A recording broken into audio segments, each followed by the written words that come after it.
Apple TV is one of the best apps that you can download for your TV. Well, in today's tech video, I'm going to show you 3 different ways of how to install Apple TV on your Sharp Smart TV.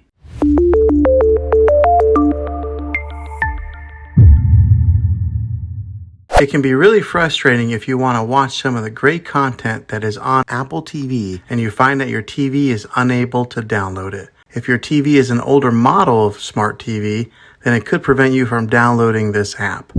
So the way that I'm going to show you how to install Apple TV will be able to work on any model of TV on any year of TV. You just have to have an HDMI port on your TV to plug into. I recommend getting a Roku stick or an Amazon Fire Stick. Both of these media streaming players have the capability of download Apple TV. Then use a Roku or Fire Stick as your main streaming player, which bypasses the operating system on your TV. If you want to spend a little more and get a more robust device that gives you a few more options, then take a look at the Apple TV 4K. All these devices plug into the HDMI port on your TV, no matter how old it is, no matter what model it is. I've had great luck with all these streaming players, and I'll put links in the description down below of where you can get one of them. Well, hopefully this video was helpful for you. If it was, go ahead and click a thumbs up on it. Go ahead and subscribe to my channel. I make tech videos all the time, and I would love to have you back in the next one. Take care.